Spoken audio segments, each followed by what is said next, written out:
ತತ್ವಜ್ಞಾನಿಯಾದ ಕರ್ದಮರನ್ನ ಮದುವೆ ಮಾಡಿಕೊಂಡ್ಳು. ಕರ್ದಮರಲ್ಲಿ 9 ಹೆಣ್ಣು ಮಕ್ಕಳು ಹುಟ್ಟಿದರು. ಕೊನೆಯದ್ದಾಗಿ ಸಾಕ್ಷಾತ್ ಪರಮಾತ್ಮನೇ ಮಗನಾಗಿ ಹುಟ್ಟಿದರು. ಬ್ರಹ್ಮಜ್ಞಾನ ಬೇಕು ಅಂತ ಬಯಸಿ ಕರ್ದಮರನ್ನ ಮದುವೆ ಮಾಡಿಕೊಂಡ್ಳು. ಬ್ರಹ್ಮಜ್ಞಾನದ ಬದಲಿಗೆ ಬ್ರಹ್ಮನೇ ಮಗನಾಗಿ ಹುಟ್ಟಿಬಿಟ್ಟ. ಪರಮಾತ್ಮನೇ ಕಪಿಲ ನಾಮಕನಾಗಿ ಅವತಾರ ಮಾಡಿದ.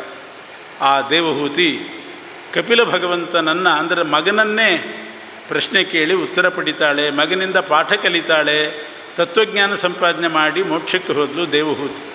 ಆದರ್ಶ ಮಹಿಳೆ. ಎಂಥ ತ್ಯಾಗ! ಎಲ್ಲರೂ ಅಪೇಕ್ಷೆ ಪಡೋದು, ಪರ್ಣಕುಟೀರದಲ್ಲಿ ಹುಟ್ಟಿದವರು ಅಪೇಕ್ಷೆ ಪಡ್ತಾರೆ, ನನಗೆ ಅರಮನೆಯಲ್ಲಿರೋ ಗಂಡ ಬೇಕು ಅಂತ. ಇವಳು ಅರಮನೆಯಲ್ಲಿ ಹುಟ್ಟಿದ ರಾಜಕುಮಾರಿ, ನನಗೆ ಪರ್ಣಕುಟೀರದಲ್ಲಿದ್ದರೂ ಪರವಾಗಿಲ್ಲ, ತತ್ವಜ್ಞಾನಿ ಗಂಡ ಬೇಕು ಅಂತ ಬಯಸಿದವಳು. ಏನು ತತ್ವ ಕೇಳಿದ್ಲು ದೇವಹೂತಿ? ಮಗನಾದಂಥ ಕಪಿಲನಾಮಕ ಪರಮಾತ್ಮನ ಹತ್ರ ಕೇಳ್ತಾಳೆ, ಈ ಸಂಸಾರ ಅನ್ನೋದು ಬಹಳ ದುಃಖಮಯ, ಎಲ್ಲ ಕಡೆ ದುಃಖನೇ. ಕನ್ನಡದಲ್ಲಿ ಒಂದು ಗಾದೆ ಇದೆ, ಎಲ್ಲರ ಮನೆ ದೋಸೆನೂ ತೂತೆ ಅಂತ. ತೂತಿಲ್ಲದ ದೋಸೆ ಇರ್ತದ? ದೋಸೆ ಅಂದಮೇಲೆ ತೂತಿದ್ದೇ ಇರ್ತದೆ. ಕೆಲವರು ಮನೆಯದ್ದು ಹಂಚೆ ತೂತಿರ್ಬೋದು, ಕಾವಲಿನೇ ತೂತಿರ್ಬೋದು, ಅದು ಬೇರೆ ಜಾಸ್ತಿ ಇರ್ತದೆ. ಆದ್ದರಿಂದ ಈ ಕ್ಲೇಶಮಯವಾದ ಸಂಸಾರದಿಂದ ಮುಕ್ತಿ ಪಡಿಬೇಕಾದರೆ ಮೊದಲನೇ ಸಾಧನೆ ಏನು, ಮೊದಲನೇ ಮೆಟ್ಲು ಯಾವುದು? ದೇವಹೂತಿ ಕೇಳಿದ್ದು. ಕಪಿಲ ಭಗವಂತ ಹೇಳಿದ, ಮೋಕ್ಷ ಬಯಸುವವರು ಪ್ರತಿಯೊಬ್ಬರೂ ಮೊದಲನೇ ಸಾಧನೆ ಮಾಡಬೇಕು ಅಂದರೆ ಸಜ್ಜನರ ಸಂಘ ಮಾಡಬೇಕು ಅಂತ. ಸಜ್ಜನ ಸಂಘ ಅದೇ ಮೊದಲನೇ ಸಾಧನೆ. ಸತಾಂ ಪ್ರಸಂಗಾನ್ ಮಮ ವೀರ್ಯ ಸಂಪದೋ ಭವಂತಿ ಹೃತ್ಕರ್ಣ ರಸಾಯನ ಕಥಾ. ಸಜ್ಜನರ ಸಂಘ ಮಾಡಿದರೆ ಒಳ್ಳೆ ಕಥೆಗಳು, ಒಳ್ಳೆ ಆಹಾರ, ಒಳ್ಳೆ ವಿಚಾರ ಎಲ್ಲ ದೊರಕ್ತದೆ. ಅದೇ ದುಷ್ಟರ ಸಂಘ ಮಾಡಿಬಿಟ್ರೆ ಏನೇನೋ ಹವ್ಯಾಸಗಳು ಶುರುವಾಗ್ತದೆ, ದುಶ್ಚಟಗಳು ಬರ್ತದೆ, ಕೆಟ್ಟ ಹವ್ಯಾಸಗಳು ಶುರುವಾಗ್ತದೆ. ಆದ್ದರಿಂದ ಸಜ್ಜನರ ಸಂಘ ಮೊದಲನೇ ಸಾಧನ. ಈಗಿನ ಕಾಲದಲ್ಲಂತೂ ಎಲ್ಲ ಮಕ್ಕಳಿಗೆ ತಂದೆ ತಾಯಿಗಳು ಅದನ್ನು ಮುಖ್ಯವಾಗಿ ಗಮನಿಸಬೇಕು.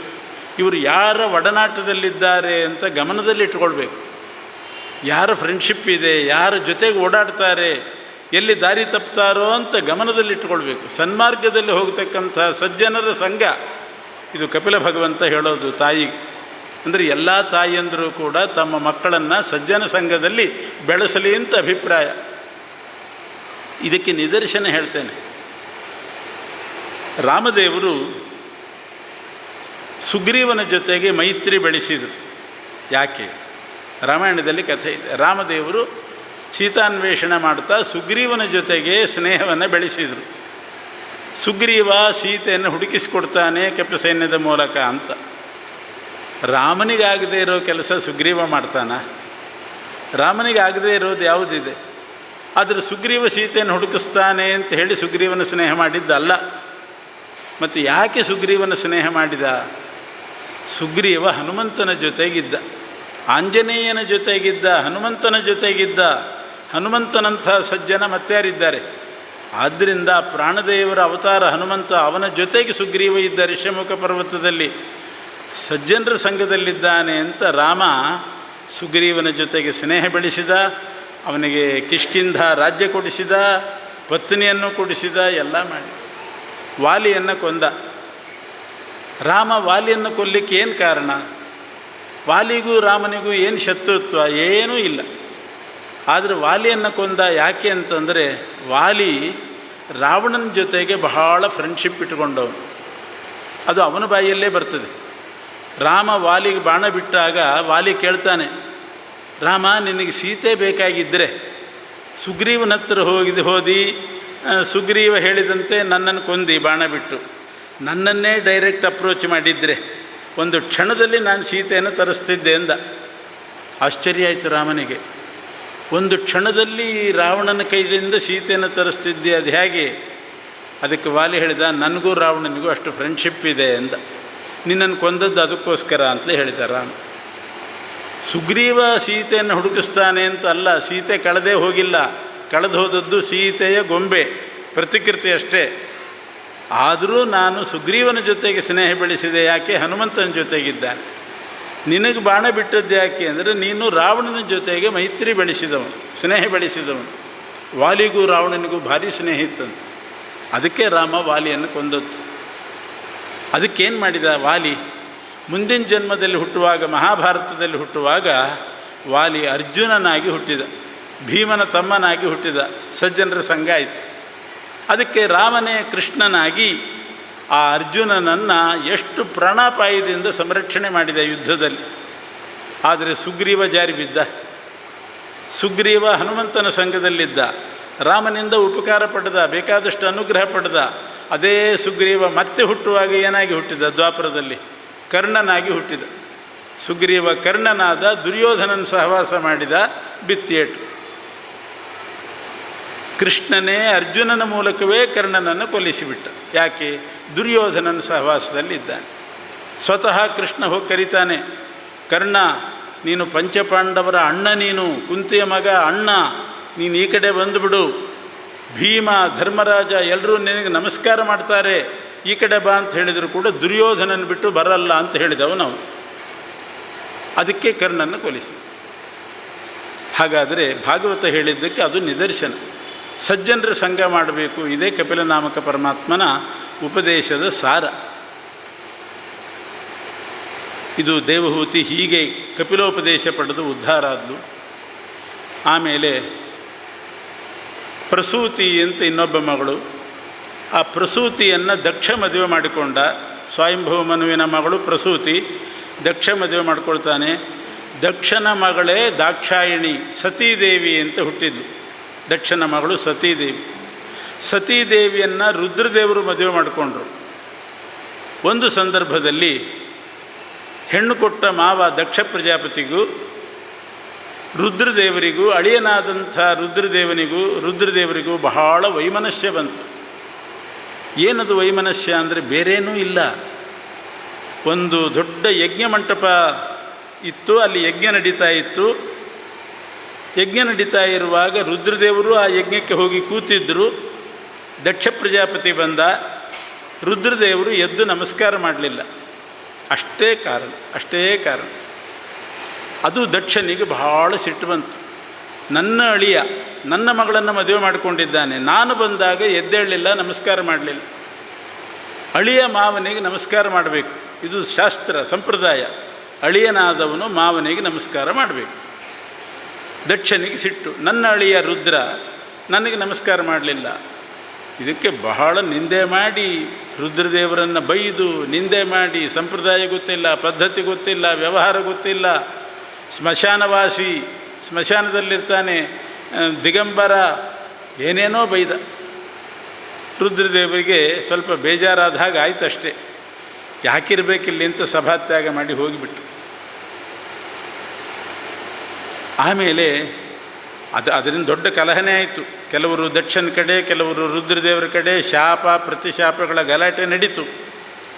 ಇನ್ನೊಂದು ಸಲ ದಕ್ಷ ಪ್ರಜಾಪತಿಗೆ ದೊಡ್ಡ ಸ್ಥಾನ ಸಿಕ್ತು. ಆವಾಗ ದಕ್ಷ ಒಂದು ಯಜ್ಞ ಮಾಡಿದ, ಬೃಹಸ್ಪತಿ ಸವ ಅಂತ ಒಂದು ವೈಷ್ಣವ ಯಾಗ. ಎಲ್ರಿಗೂ ಕಳಿಸಿದ್ದಾನೆ. ರುದ್ರದೇವರಿಗೆ ಮಾತ್ರ ಆಮಂತ್ರಣ ಕೊಡಲಿಲ್ಲ. ಯಾಕೆ? ಅವತ್ತು ನನಗೆ ನಮಸ್ಕಾರ ಮಾಡಿಲ್ಲ, ಅವತ್ತು ನಾನು ಬಂದಾಗ ಎದ್ದೇಳಲಿಲ್ಲ, ನಮಸ್ಕಾರ ಮಾಡಲಿಲ್ಲ. ಆದ್ದರಿಂದ ಅವನನ್ನು ಅವಹೇಳನ ಮಾಡಬೇಕು, ತಿರಸ್ಕಾರ ಮಾಡಬೇಕು ಅಂಥೇಳಿ ದಕ್ಷ ಪ್ರಜಾಪತಿ ತನ್ನ ಮನೆಯಲ್ಲಿ ಒಂದು ಯಜ್ಞ ಹೂಡಿಕೊಂಡು ಎಲ್ರಿಗೂ ಆಮಂತ್ರಣ ಕೊಟ್ಟು ಬೇಕು ಅಂತ ರುದ್ರದೇವರನ್ನು ಬಿಟ್ಟಿದ್ದಾನೆ. ರುದ್ರದೇವರನ್ನು ಬಿಟ್ಟಿದ್ದರಿಂದ ವಿಷ್ಣು ಮತ್ತು ಬ್ರಹ್ಮರು ಬರಲಿಲ್ಲಂತೆ. ರುದ್ರದೇವರನ್ನ ಕರೆದಿಲ್ಲ, ನಾವ್ಯಾಕೆ ಹೋಗೋಣ ಅಂತ ಅವರು ಬಿಟ್ಟಿದ್ದು. ಆದರೆ ಸತೀದೇವಿಗೆ ಮಾತ್ರ ತಡ್ಕೊಳ್ಳಿಕ್ಕಾಗಲಿಲ್ಲ. ತವ್ರ ಮನೆಯಲ್ಲಿ ನಡೀತಕ್ಕಂಥ ದೊಡ್ಡ ಯಜ್ಞ ಹೋಗಲೇಬೇಕು ಅಂತ ಅವಳಿಗೆ ಆಸೆ. ಎಲ್ಲ ಹೆಣ್ಣುಮಕ್ಕಳಿಗೂ ಇರ್ತದೆ ತವ್ರ ಮನೆ ಸಮಾರಂಭಗಳಿಗೆ ಹೋಗಬೇಕು ಅಂತ. ಯಾಕೆ? ಅಪ್ಪ ಕೊಡೋ ಉಡುಗೊರೆ ತೊಗೋಬೇಕು ಅಂತ.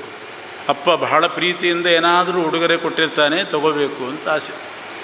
ಬಂದು ಹೇಳ್ತಾಳೆ ಸತೀದೇವಿ ರುದ್ರದೇವರ ಹತ್ರ, ಸ್ವಾಮಿ, ನಿಮ್ಮ ಮಾವನ ಮನೆಯಲ್ಲಿ ದೊಡ್ಡ ಯಜ್ಞ ನಡೀತಾ ಇದೆ, ಎಲ್ರಿಗೂ ಆಮಂತ್ರಣ ಬಂದಿದೆ, ಹೋಗ್ತಾ ಇದ್ದಾರೆ, ನಾವು ಹೋಗೋಣ ಅಂದ್ಲು. ಅಲ್ಲ, ನಮಗೆ ಆಮಂತ್ರಣ ಬಂದಿಲ್ವಲ್ಲ ಅಂದರೆ, ಬರೆದಿದ್ದರೂ ಪರವಾಗಿಲ್ಲ, ಹೋಗೋಣ ಅಂತ ಸತೀದೇವಿ. ಬಂಧು ಅಲ್ವೇ, ಮಾವ ಅಲ್ವೇ, ಆಮಂತ್ರಣ ಕೊಡದಿದ್ರೇನಾಯಿತು? ಬಾಂಧವ್ಯದಿಂದ ಹೋದರೆ ಸಾಕು. ಅನಾಹುತರಾಗಿಯೂ ಕೂಡ ಹೋಗ್ಬೋದು, ಬಂಧುಗಳ ಮನೆಗೆ ಹೋಗ್ಬೋದು. ಆಮಂತ್ರಣ ಬೇಕು ಅಂತ ನಿರೀಕ್ಷೆ ಮಾಡಬಾರ್ದು, ಹೋಗೋಣ ಅಂತ. ಆದರೆ ರುದ್ರದೇವರು ಹೇಳ್ತಾರೆ, ಅವತ್ತು ನಿಮ್ಮ ತಂದೆ ನನ್ನನ್ನು ಬೈದು ಶಾಪ ಹಾಕಿ ಯಜ್ಞದಲ್ಲಿ ಆಹುತಿ ಕೊಡಬಾರ್ದು ಅಂತ ಇಷ್ಟೆಲ್ಲ ಮಾಡಿದ್ದಾನೆ. ಮತ್ತೆ ನಾನು ಕಣ್ಣೆದುರುಗಡೆ ಹೋದರೆ ಸಿಟ್ಟು ಜಾಸ್ತಿ ಆಗ್ತದೆ. ಬೇಡವೇ ಬೇಡ, ಬಿಟ್ಬಿಡೋಣ ಅಂತ ಇವರು. ಹೋಗೋಣ, ನಿಮ್ಮದೇ ತಪ್ಪು, ನೀವು ಯಾಕೆ ಎದ್ದೇಳಲಿಲ್ಲ, ನಮಸ್ಕಾರ ಮಾಡಲಿಲ್ಲ ಅಂತ ಸತೀದೇವಿ. ನೀವು ನಮಸ್ಕಾರ ಮಾಡಿದರೆ ಆಗ್ತಿತ್ತಲ್ಲ, ಯಾಕೆ ಮಾಡಲಿಲ್ಲ? ರುದ್ರದೇವರು ಹೇಳಿದರು, ನಮಸ್ಕಾರ ಮಾಡಬಹುದಾಗಿತ್ತು ಮಾವನಿಗೆ, ದಕ್ಷನಿಗೆ. ಆದರೆ ಆ ಯಜ್ಞ ಮಂಟಪದಲ್ಲಿ ನಾನು ಮೈಮರೆತು ಕೂತಿದ್ದೆ. ವಿಷ್ಣುವನ್ನು ಧ್ಯಾನ ಮಾಡ್ತಾ, ಭಗವಂತನ ಧ್ಯಾನ ಮಾಡ್ತಾ ಮೈಮರೆತಿದ್ದೆ. ಮೈ ಮೇಲೆ ಎಚ್ಚರಿಕೆ ಇಲ್ಲ. ದಕ್ಷ ಬಂದದ್ದು ಗೊತ್ತಾಗಿಲ್ಲ, ಕೂತದ್ದು ಗೊತ್ತಾಗಿಲ್ಲ. ನಾನು ಹೇಗೆ ನಮಸ್ಕಾರ ಮಾಡಲಿ? ಅದರಿಂದ ನಂದೇನೂ ತಪ್ಪಿಲ್ಲ, ಮೈ ಮೇಲೆ ಎಚ್ಚರಿಕೆ ಇದ್ದಿಲ್ಲ ನನಗೆ, ಇಷ್ಟು ಹೇಳ್ತಾರೆ. ಆದರೂ ಸತೀದೇವಿ, ಈಗಂತೂ ಬರ್ತಿರೋ ಇಲ್ಲೋ ನಮ್ಮ ತವ್ರ ಮನೆ ಯಜ್ಞಕ್ಕೆ ಹೋಗೋಣ ಅಂತ.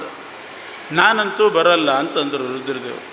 ಹಾಗಾದ್ರೆ ನಾನೊಬ್ಬಳೇ ಹೋಗ್ತೀನಿ ಅಂತ ಕೇಳ್ತಾರೆ ರುದ್ರದೇವರು. ಯಾಕಷ್ಟು ನನ್ನನ್ನು ಬಿಟ್ಟು ನೀನೊಬ್ಬಳೇ ಹೋದರೆ ಎಲ್ಲರೂ ಕೇಳ್ತಾರೆ, ನಿನ್ನನ್ನು ಗಂಡ ಯಾಕೆ ಬರಲಿಲ್ಲ ಅಂತ ಕೇಳ್ತಾರೆ, ಅವಮಾನ ಆಗ್ತದೆ. ಮೊನ್ನೆ ಹೋಗಿದ್ದಿ, ಪುನಃ ಯಾಕಷ್ಟು ಆಗ್ರಹ ತವ್ರ ಮನೆಗೆ ಹೋಗಬೇಕು ಅಂತ. ಆಗ ಬಾಯಿ ಬಿಡ್ತಾಳೆ, ಪರಿಬರ್ಹ ಮರ್ಹಿತುಂ, ನನಗಾಗಿ ಒಂದು ಉಡುಗೊರೆ ತಂದಿರ್ತಾನೆ ನಮ್ಮಪ್ಪ, ಹೋದರೆ ದೊಡ್ಡ ಸೀರೆ ತಂದಿರ್ತಾನೆ, ಅದನ್ನು ತೊಗೊಳ್ಳಿಕ್ಕಾದರೂ ಹೋಗಬೇಕು. ನೀವು ಬಂದರೆ ನಿಮಗೊಂದು ಸಣ್ಣ ಪಂಚೆ ಇರುತ್ತೆ, ಅದಾದರೂ ಸಿಗ್ತದೆ. ನನಗೊಂದು ದೊಡ್ಡ ಶಾಲು, ನಿಮಗೊಂದು ಸಣ್ಣ ಶಲ್ಯ, ಹೋಗೋಣ ಬನ್ನಿ. ಇಲ್ಲ, ಅಲ್ಲಿ ಅವಮಾನ ಮಾಡ್ತಾನೆ ನಿನಗೆ, ಬೇಡ ಅಂತ ರುದ್ರದೇವರು. ಆದರೂ ರುದ್ರದೇವರ ಮಾತು ಮೀರಿ ಹೋದರೂ ಸತೀದೇವಿ ತವ್ರ ಮನೆಗೆ. ದಕ್ಷ ಪ್ರಜಾಪತಿ ಮಾತೇ ಆಡಿಸಲಿಲ್ಲ. ಅಳಿಯನ ಮೇಲೆ ಸಿಟ್ಟು, ಮಗಳನ್ನೇ ಮಾತಾಡಿಸಲಿಲ್ಲ. ಆಗ ಸತೀದೇವಿಗೆ ಬಹಳ ಬೇಜಾರಾಯಿತು. ನನ್ನ ಗಂಡನನ್ನು ಇಷ್ಟು ತಿರಸ್ಕಾರ ಮಾಡ್ತಿದ್ದಾರೆ ರುದ್ರದೇವರನ್ನು. ಆಹುತಿ ಕೊಡಲಿಲ್ಲ, ಬೇರೆ ಯಜ್ಞ ಮಾಡುವಾಗ ರುದ್ರದೇವರಿಗೆ ಆಹುತಿನೇ ಕೊಡಲಿಲ್ಲ.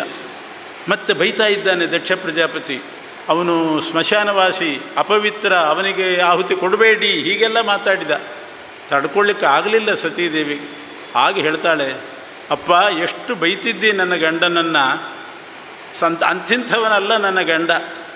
2 ಅಕ್ಷರದ ನಾಮಕೀರ್ತನೆ ಮಾಡಿದರೆ ಎಷ್ಟು ಜನ್ಮದ ಪಾಪ ಪರಿಹಾರ ಆಗ್ತದೆ ಗೊತ್ತಾ? ಯದ್ವಕ್ಷರನ್ನಾಮ ಗಿರೇರಿ ತನೃಣಾಂ ಸಕೃತ್ ಪ್ರಸಂಗಾದಘಮಾಶು ಹಂತಿ ತತ್. 2 ಅಕ್ಷರದ ನಾಮಕೀರ್ತನೆ ಮಾಡಿದರೆ, ನಮಃ ಶಿವ ಶಿವ ಶಿವ ಶಿವ ಶಿವಾರ್ಧಕೃಂತ ಶಿವಂ, ನಮೋ ಹರ ಹರ ಹರ ಹರ ಹರಾಂತರೀಮೇ ದೃಶಂ, ನಮೋ ಭವ ಭವ ಭವ ಪ್ರಭವ ಭೂತಯೇ ಸಂಪದಾಂ, ನಮೋ ಮೃಡ ನಮೋ ನಮೋ ನಮ ಉಮೇಶ ತುಭ್ಯಂ ನಮಃ. ಶಿವ ಭವ ಮೃಡ ಹರ ಅಂತ 2 ಅಕ್ಷರದ ನಾಮಕೀರ್ತನೆ ಮಾಡಿದರೆ ಸಾಕು ರುದ್ರದೇವರದ್ದು, ಅಷ್ಟು ಪಾಪ ಪರಿಹಾರ ಆಗ್ತದೆ. ಅಂಥ ಶಿವನನ್ನು ನೀನು ನಿಂದೆ ಮಾಡ್ತಾ ಇದ್ದೀಯಲ್ಲ. ಶಿವ ಅಪವಿತ್ರ ಅಂತ ಬೈತಾ ಇದ್ದಿ, ಸ್ಮಶಾನವಾಸಿ ಅಂತ ಬೈತಾ ಇದ್ದಿ. ಯಾಕೆ ನನ್ನ ಗಂಡ ಸ್ಮಶಾನವಾಸಿ ಆಗಿದ್ದಾನೆ ನಿನಗೆ ಗೊತ್ತಿಲ್ಲ. ಒಂದು ವೇಳೆ ನನ್ನ ಗಂಡ ರುದ್ರದೇವರು ಸ್ಮಶಾನವಾಸಿ ಆಗದೆ ಹೋಗಿದ್ದರೆ ಅಲ್ಲಿರುವ ಪಿಶಾಚಿಗಳೆಲ್ಲ ನಿನ್ನ ಮನೆ ನುಗ್ಗುತ್ತಾ ಇದ್ವು ಅಂತ ಹೇಳಿದ್ದು. ಈಗ ಸ್ಮಶಾನದಲ್ಲೇ ಪಿಶಾಚಿಗಳೆಲ್ಲ ಇರ್ತವೆ, ಭೂತ ಪ್ರೇತ ಪಿಶಾಚಿಗಳು. ಮೊದಲೆಲ್ಲ ಮನೆಗಳಿಗೆ ಬರ್ತಿದ್ವಂತೆ. ಆಗ ಪರಮಾತ್ಮ ರುದ್ರದೇವರನ್ನ ಕರೆದು ಪ್ರತಿಯೊಂದು ಊರಿನಲ್ಲಿ ಸ್ಮಶಾನ ಅಂತ ಮಾಡಿ, ನೀನು ಎಲ್ಲ ಪ್ರೇತಗಳನ್ನು ಪಿಶಾಚಿಗಳನ್ನು ಸ್ಮಶಾನದಲ್ಲಿ ಹಾಕಿ ನೀನು ಅವುಗಳನ್ನು ಕಂಟ್ರೋಲ್ ಮಾಡಿಕೊಂಡು ಅಲ್ಲಿರು, ಒಂದನ್ನು ಹೊರಗೆ ಬಿಡಬೇಡ. ಇಲ್ಲದಿದ್ದರೆ ಯಾರ ಮನೆಯಲ್ಲೂ ಸುಖ ಇಲ್ಲ ಅಂತ ಆಗ್ತದೆ ಪಿಶಾಚಿ ಕಾಟ ಇದ್ದರೆ. ಹೀಗೆ ಪರಮಾತ್ಮ ಆಜ್ಞೆ ಮಾಡಿದ. ಆವತ್ತಿನಿಂದ ರುದ್ರದೇವರು ಸ್ಮಶಾನವಾಸಿಯಾಗಿ ಇವತ್ತಿನವರೆಗೂ ಅದೇ ಕೆಲಸ ಮಾಡ್ತಿದ್ದಾರೆ. ಎಂಥ ನಿಷ್ಠೆ ಕಾರ್ಯದಲ್ಲಿ, ಜಗತ್ತಿನ ಮೇಲೆ ಎಷ್ಟು ಕರುಣೆ ರುದ್ರದೇವರಿಗೆ. ಆವಾಗ ಸೃಷ್ಟಿಯ ಆದಿಯಿಂದ ಅಲ್ಲೇ ಭೂತ ಪ್ರೇತಗಳ ಸೃಷ್ಟಿ ಆಯಿತು. ಅವುಗಳು ಮನೆಗೆ ನುಗ್ತಾ ಇದ್ವು, ಗಲಾಟೆ ಆಗುತ್ತೆ ಅಂತ ಹೇಳಿ ಸ್ಮಶಾನ ಮಾಡಿ ರುದ್ರದೇವರು ಎಲ್ಲವನ್ನು ಕೂಡಿ ಹಾಕಿ ಕಂಟ್ರೋಲ್ ಮಾಡ್ತಾ ಇದ್ದಾರೆ. ಇಲ್ಲದಿದ್ದರೆ ನಮಗೆಲ್ಲ ಬದುಕಲಿಕ್ಕೆ ಸಾಧ್ಯ ಇತ್ತು ಪಿಶಾಚಿಗಳು ಮನೆ ಒಳಗೆ ಸೇರಿದರೆ. ಅಂಥ ಕಾರ್ಯ ಅವತ್ತಿನಿಂದ ಇವತ್ತಿನವರೆಗೂ ಅದೇ ಕಾರ್ಯ ಮಾಡ್ಕೊಂಡು ಬಂದಿದ್ದಾರೆ. ಇನ್ಯಾರಿಗಾದರೂ ಇಂಥ ಕೆಲಸ ಕೊಟ್ಟಿದ್ದರೆ 2 ತಿಂಗಳು ಮಾಡಿ ಟ್ರಾನ್ಸ್ಫರ್ ಕೇಳಿಬಿಡ್ತಿದ್ರು. ನಮ್ಮೂರಿಗೆ ನಮ್ಮನ್ನು ಟ್ರಾನ್ಸ್ಫರ್ ಮಾಡಿ ಹೆಲ್ತ್ ಪ್ರಾಬ್ಲಮ್ ಅಂತಿದ್ರು. ರುದ್ರದೇವರು ಹಾಗೆ ಕೇಳಲಿಲ್ಲ. ಅವತ್ತಿನಿಂದ ಇವತ್ತಿನವರೆಗೂ ಅದೇ ಕೆಲಸ ಮಾಡ್ತಿದ್ದಾರೆ. ಮತ್ತು ಒಂದು ಸಲ ರುದ್ರದೇವರು ಬಂದರಂತೆ ವಿಷ್ಣುವಿನ ಹತ್ರ, ಎಲ್ಲ ಪಿಶಾಚಿ ಪ್ರೇತಗಳನ್ನು ಕೂಡಿ ಹಾಕಿದ್ದೇನೆ, ಆದರೆ ಕೆಲವು ಹೊಸ ಪಿಶಾಚಿಗಳು ಮನೆಯಲ್ಲೇ ಹುಟ್ಟುತ್ತವೆ, ಏನು ಮಾಡೋದು ಅಂತ. ಆಗ ಪರಮಾತ್ಮ ಹೇಳಿದ, ಅಂಥ ಪ್ರೇತ ಪಿಶಾಚಿಗಳು ಮನೆಯಲ್ಲಿ ಹುಟ್ಟಿದರೆ ಅವರು ನಿನ್ನನ್ನು ಸ್ಮರಣೆ ಮಾಡಿದ ಕೂಡಲೇ ನೀನು ಇನ್ನೊಂದು ರೂಪದಿಂದ ಅವ್ರ ಮನೆಗೆ ಹೋಗಿ ಪಿಶಾಚಿಗಳನ್ನೆಲ್ಲ ಎಳ್ಕೊಂಡು ಹೋಗಿ ಸ್ಮಶಾನದಲ್ಲಿ ಹಾಕು, ನಿನಗೆ ಅದೇ ಕೆಲಸ ಅಂತ ಕೊಟ್ಟು. ಅದಕ್ಕೆ ಇವತ್ತಿಗೂ ಶ್ಲೋಕ ಹೇಳ್ತೇವೆ ನಾವು, ಅಪಸರ್ಪಂತು ಯೇ ಭೂತಾ ಭುವಿ ಸಂಸ್ಥಿತಾ ಯೇ ಭೂತ ವಿಘ್ನಕರ್ತಾರ ತೇ ನಶ್ಯಂತು ಶಿವಾಜ್ಞೆಯ. ಯಾರು ಹೇಳೋದಿಲ್ಲ ಈ ಶ್ಲೋಕ? ತೇ ನಶ್ಯಂತು ಶಿವಾಜ್ಞೆಯ. ಯಾವ್ಯಾವ ಭೂತ ಪ್ರೇತ ಪಿಶಾಚಿಗಳಿದೆಯೋ ಶಿವನ ಆಜ್ಞೆಯಿಂದ ಎಲ್ಲ ಉಚ್ಚಾಟನೆ ಆಗಲಿ ಅಂತ ಭೂತೋಚ್ಚಾಟನ ಮಂತ್ರ ಅಂತ ಹೇಳ್ತೇವೆ. ಇಂಥ ಲೋಕೋಪಕಾರ ಮಾಡ್ತಕ್ಕವರು ರುದ್ರದೇವರು. ಅದಕ್ಕಾಗಿ ಸ್ಮಶಾನದಲ್ಲಿದ್ದಾರೆ. ಅವರು ದಿಗಂಬರರಾಗಿದ್ದಾರೆ, ಸರಿಯಾಗಿ ಬಟ್ಟೆ ಉಡೋದಿಲ್ಲ. ಇದೆಲ್ಲ ಬಡತನ ಅಂತ ಅರ್ಥ ಅಲ್ಲ, ವೈರಾಗ್ಯ. ಕೆಲವರಿಗೆ ವೈರಾಗ್ಯ ಯಾವುದು, ಬಡತನ ಯಾವುದು ಅಂತ ಗೊತ್ತಾಗೋದಿಲ್ಲ. ಒಂದೇ ಹೊತ್ತು ಊಟ ಮಾಡ್ತಿರ್ತಾರೆ, ಪಾಪ ಬಡತನ ಅದಕ್ಕೋಸ್ಕರ ಬಿಟ್ಟಿದ್ದಾರೆ ಅಂತಾರೆ. ವೈರಾಗ್ಯ ಅವರಿಗೆ, ಇನ್ನೊಂದು ಊಟ ಬೇಡಾಗಿದೆ, ವೈರಾಗ್ಯ, ಅದು ಗೊತ್ತಾಗೋದಿಲ್ಲ. ದಾಕ್ಷಾಯಿಣಿ ಹೇಳ್ತಾಳೆ, ಅಪ್ಪ ನನ್ನ ಯಜಮಾನರು ಇಂಥ ಲೋಕೋಪಕಾರಕ್ಕಾಗಿ ಸ್ಮಶಾನವಾಸಿಗಳಾಗಿದ್ದಾರೆ, ವೈರಾಗ್ಯದಿಂದ ದಿಗಂಬರರಾಗಿದ್ದಾರೆ ಅಷ್ಟೇ ಹೊರತು ಅವರಿಗೇನು ಗತಿ ಕೆಟ್ಟವ್ರಲ್ಲ. ಈಶ್ವರನನ್ನು ಧ್ಯಾನ ಮಾಡಿದರೆ ಸಕಲ ಸಂಪತ್ತು ಬರ್ತದೆ ಅಂತ ಉಂಟು. ನೀನಂಥ ಶಿವನನ್ನು, ನನ್ನ ಗಂಡನನ್ನು ದ್ವೇಷ ಮಾಡ್ತಿದ್ದಿ, ನಿನ್ನ ಮಗಳಾಗಿ ಹುಟ್ಟಿದ್ದೇ ತಪ್ಪಾಯಿತು, ಈ ದೇಹ ಪರಿತ್ಯಾಗ ಮಾಡಿ ಇನ್ನೊಬ್ಬರ ಹೊಟ್ಟೆಯಲ್ಲಿ ಹುಟ್ಟುತ್ತೇನೆ ಅಂತಂದು. ಇನ್ನೊಬ್ಬರ ಹೊಟ್ಟೆಯಲ್ಲಿ ಹುಟ್ಟೋದಷ್ಟೇ ಅಲ್ಲ, ಇನ್ನೊಂದು ಜನ್ಮದಲ್ಲಿಯೂ ಕೂಡ ನಾನು ತಪಸ್ಸು ಮಾಡಿ ಶಿವನನ್ನೇ ಗಂಡನನ್ನಾಗಿ ಮಾಡ್ಕೋತೇನೆ ಅಂತ ಬೇರೆ ಚಾಲೆಂಜ್ ಮಾಡಿದ್ಲು. ಎಂಥ ಪತಿಭಕ್ತಿ! ಕೆಲವರು ಇರ್ತಾರೆ, ಈ ಜನ್ಮಕ್ಕೆ ನೀ ಸಾಕು ಅಂತ ಹೇಳೋರು ಇರ್ತಾರೆ. ಈ ಜನ್ಮಕ್ಕೆ ಗಂಡನಾಗಿದ್ದಿ ಸಾಕು, ಮುಂದಿನ ಜನ್ಮದಲ್ಲಿ ಗ್ಯಾರಂಟಿ ನೀನು ಬೇಡ ಅಂತಾರೆ. ಇನ್ನು ಕೆಲವರು ನಿನಗೆ ಹೆಣ್ಣೆ ಸಿಗಬಾರ್ದು ಅಂತ ಹೇಳೋರು ಇದ್ದಾರೆ.